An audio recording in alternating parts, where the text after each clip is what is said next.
Hello.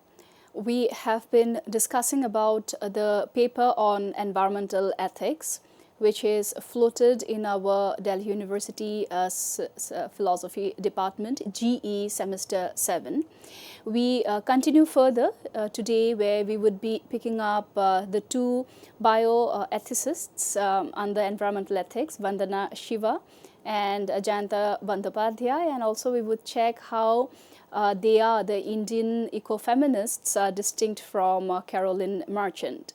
This is Dr. Ananya Barua, Associate Professor in the Department of Philosophy, Hindu College. Now, the first thing first, when we talk about the environmental or the ecofeminists, we must understand that they are just not two terms of ecology and feminist modules placed together. There is a lot more than what meets the eyes. Whenever we are talking about the critical elucidation of Vandana Shiva and Bandyopadhyay's analysis, let us start with the grassroots level cases today, which is an analysis of the Chipko movement, and that is our case study here. Now, let's understand this entire environmental ethics module vis-a-vis situating the Chipko.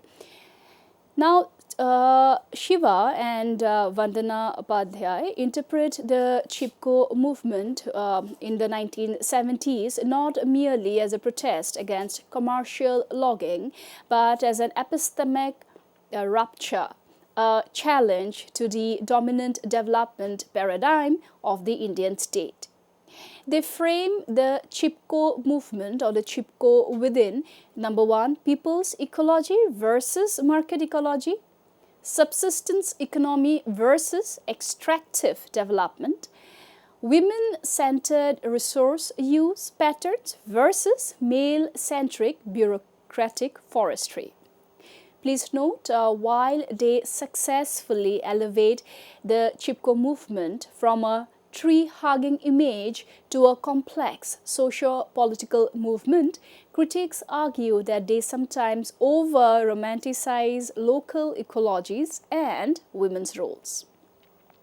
Now let's get started with this movement, the Chipko movement, from a socio-ecological genealogy. And to get with that, we have to understand the pre-Chipko context. Now, this article traces the historical roots to British colonial forest laws 1878-1927, where displacement of local rights, the panchayats, the commons, and so on and so forth, which led to the rise of commercial forestry and extractive contracts, degradation-induced disasters like floods, landslides. So, philosophically, what we notice under this environmental ethics theme here is that the colonial forest governance imposed a Cartesian separation state, forest, community. Chipko reasserted a holistic ontology where forests, livelihoods, and identity were inseparable.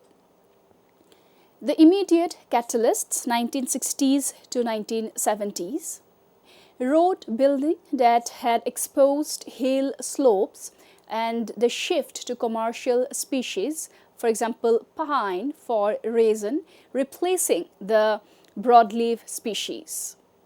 Local scarcity of fodder, water, firewood further aggravated this condition. So, Shiva's ecofeminist interpretation highlights how women disproportionately felt ecologically scarcity, giving them leadership roles. Bandyopadhyay, more structural in orientation, emphasizes economic marginalization and policy failures. Now let's discuss about the structure of Chipko movement now that we are through with the pre-Chipko state.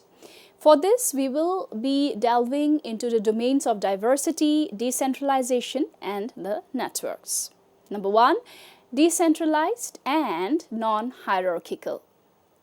The authors describe Chipko as a network of village-level initiatives without a rigid central command. Local leaders like Chandi Prasad Bhatt, Sundarlal Bahuguna and others were the front faces.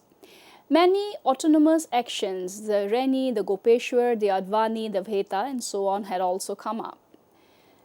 However, the decentralization enabled resilience but also caused occasional internal differences between Bhatt's development approach and Bahuguna's spiritual ecological one. Thus, we see how all these underplayed the ideological tensions. Then comes women as the core constituency. Here, Vandana Shiva stresses that women as everyday forest users, collecting fodder, fuel, water, women as knowledge holders of ecological cycles, and women as defenders of life-sustaining resources. But some scholars argue that Shiva essentializes women as naturally closer to nature, risking biological determinism. Bandyopadhyay's political ecology framing avoids such essentialism. So we see that new forms of satyagraha during those moments inspired by Gandhi were tree hugging as symbolic moral resistance, non-violence and moral persuasion, village level eco-mobilization, all kind of geared up for these epic Chipko movement. The spiritual framing sometimes overshadowed the material political grievances, making Chipko appear solely moral rather than also economic. Impact of the movement, the multi-layered and long-term. First, the policy outcomes. The authors highlight major victories. For example, the 15-year ban on commercial green felling in the Himalayas, 1981, shift towards social forestry, greater recognition of women's ecological labor, opening the discourse on decentralized forest management. But when policy bans were important, critics note that social forestry often promoted plantations, not natural forests. One panchayats remained weak. Bureaucratic control persisted under new guises. Number 2, global and intellectual influence. Vandana Shiva and Bandyopadhyay show how Chipko movement was reshaped. The global environmental movement discourses on ecological democracy and ecofeminism, especially Shiva's staying alive and certain sustainable development paradigms came into the forefront. But critics also argue that their analysis sometimes overstates Chipko's global influence. Much of the global fame came from Western environmentalists' romanticized narratives. Number 3, ecological knowledge systems. With the Indian knowledge system, with the Bharatiya knowledge system, we also have the subheading under environmental ethics now, which is the ecological knowledge system, or popularly called as the indigenous ecological knowledge, IEK. Now, they argue that the Chipko foregrounded the IEK, the indigenous ecological knowledge. And what is this IEK? IEK is a mixed species forests that prevents soil erosion. It is a broad species that maintain water cycles. It is sustainable harvest practices. While accurate, this can risk portraying local communities as timeless ecological stewards, ignoring internal conflicts, caste inequalities, and diversity in resource use. So, when we look at the philosophical aspects of this article, we see that from the ethical framework, environmental justice has been grounded in need-based ethics.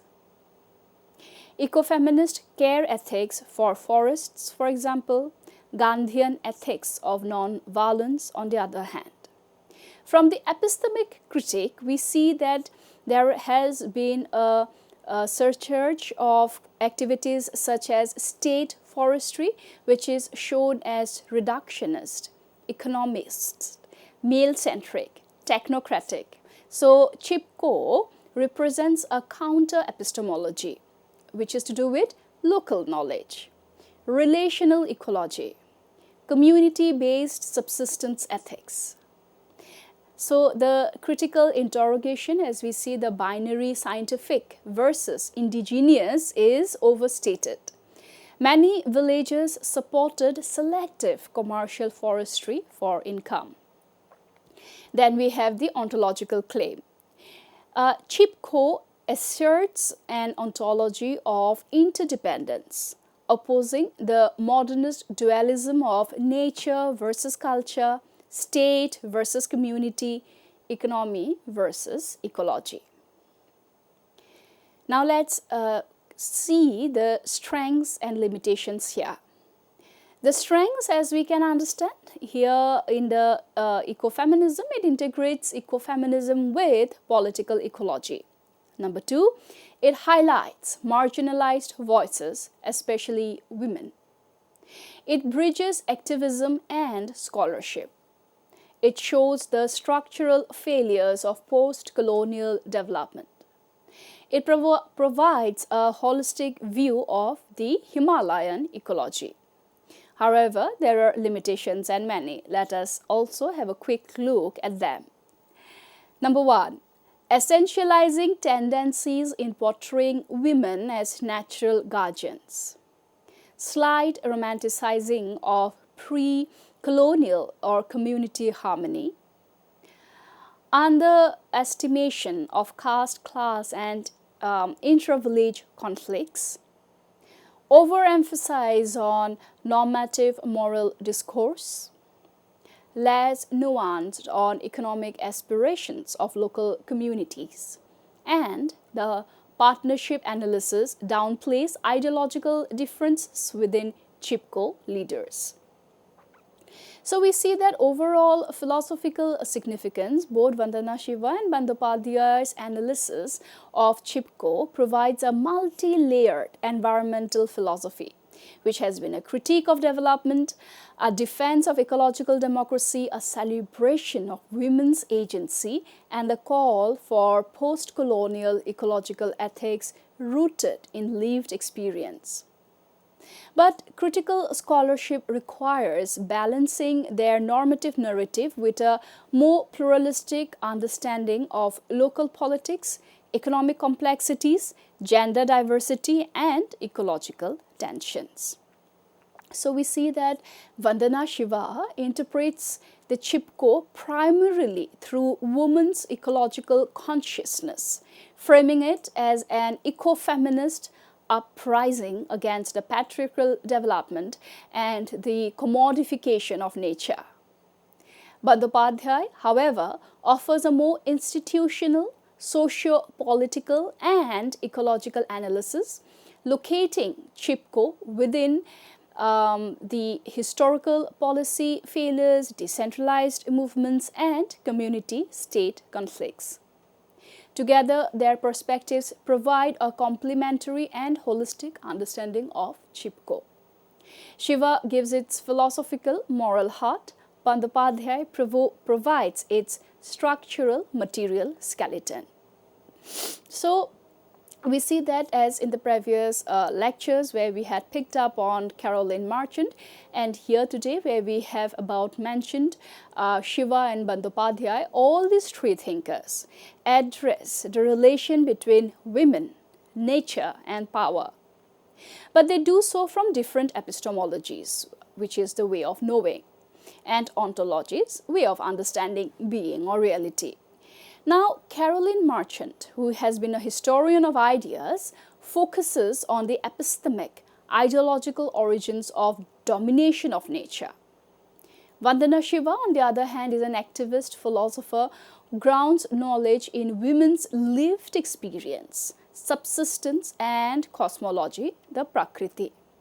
Bandyopadhyay, on the other hand, discusses it from the or is herself a political ecologist, grounds knowledge in material ecology, policy structures and institutions. Thus, when applied to CHIPCO, their frameworks diverge sharply in the source of knowledge, nature of reality, and explanatory depth. If we are to look at the epistemological differences, we see that for Carolyn Marchant, her sources of knowledge, for her it is very clear. Knowledge comes from the history of science, examination of worldviews, and philosophical critique of mechanistic epistemology. Emphasizes how Western scientific rationality created the worldview that legitimized domination. Epistemology, here again we see that it is basically a historical epistemic reconstruction. For Vandana Shiva, we can at best say that her epistemic knowledge, or as an ecofeminist, is embodied, experiential, gendered, and produced by women through their role in subsistence, agriculture, and daily ecological practices. She validates indigenous local feminine epistemologies rooted in Prakriti versus Sanskriti. So her epistemology, in one word, we can say is lived, embodied, ecofeminist, and indigenous. On the other hand, Bandyopadhyay's knowledge arises from political ecology, resource economics, empirical ecological evidence, and policy analysis. She emphasizes data, institutional history, policy failures, and material ecology. So her epistemology at best can be said to be empirical, analytical, and structural. Now, if we talk about the relationship between knowledge and power, we see that power is reproduced through scientific paradigms. The mechanistic worldview creates hierarchies, man over nature, man over women, and so on and so forth. And that has been the statement of Carolyn Marchant. To this, Vandana Shiva states that power is exercised through development, through globalization, through corporate science. Western science is viewed as patriarchal, violent, and colonizing. The third, Bandyopadhyay, sees power as something which operates through state control of forests, bureaucratic institutions, centralized decision-making. Knowledge power is structural and metaphysical as such. Further, when we talk about the validity of traditional or indigenous knowledge, we see that for Carolyn Marchant, it is clearly someone where she appreciates but does not center indigenous knowledge per se. She is more concerned with reclaiming pre-mechanistic Western worldviews. Vandana Shiva, on the other hand, places indigenous knowledge at the epistemic center. Rural women are knowledge bearers, as simple as that. For Bandyopadhyay, she treats indigenous knowledge as one component among many, appreciates it but critiques it wherever necessary. Now, when we talk about the ontological differences, we see that the nature's ontological status for Carolyn Marchant, it focuses on the shift from organic worldview, nature as living, to mechanistic worldview, which is nature as inert, which is basically the Western module. Ontology, thus, for Carolyn Marchant, is intellectual, historical. So for her, ontologically, nature is something which is historically constructed idea shaped by world views. Vandana Shiva, on the other hand, about the ontological status of nature, she is clear. Nature is living, thriving, creative, self-organizing, Prakriti for her. For her, ontology is spiritual, ecological. Nature as active subject, not object. She symbolizes between women and nature is ontological, not metaphorical. Thus, for Vandana Shiva, nature is a living energy, Shakti, an active subject. Last but not the least, Bandyopadhyay For her, nature is a complex ecological system governed by biophysical processes and shaped by human political institutions. There is no metaphysics, it's strictly ecological and policy oriented. Ontology of nature for her is the socio-ecological system. So clearly under the ontological differences, we see that for Carolyn Marchant, nature is historically constructed idea shaped by worldviews. For Vandana Shiva, nature is living energy, Shakti, an active subject. For Bandyopadhyay, nature is a socio-ecological system. Now, when we talk about the human-nature relationship, we see that for Carolyn Marchant, the relationship is historical and mediated through changing worldviews, which is organic to mechanistic. Humans are shaped by the conceptual frames of their societies. For Vandana Shiva, relationship is embodied, spiritual, gendered and material. Women's labor connects them directly to the cycles of nature. Bandyopadhyay is clear here where she says that relationship is functional and institutional. Humans interact with nature based on resource needs, policy constraints, governance structures. Now, when we talk about the ontology of resistance or Chipko and Marchant, we see that Marchant does not write on Chipko, but if her ontology were applied, Chipko would represent a return to organic worldview against mechanistic forestry. And for Shiva, Chipko expresses the ontological unity of women and nature. Resistance arises from women defending the web of life. And for Bandyopadhyay, the Chipko movement arises from political injustice, resource marginalization and local governance issues. We also will quickly have a look at the philosophical synthesis, the ontologically and some of the analytical conclusions later. So for now, this is how the philosophical temperament of the three ecofeminist thinkers, starting from Carolyn Marchant from the West and Bandyopadhyay and Vandana Shiva from the East, have been taken up. Thank you so much.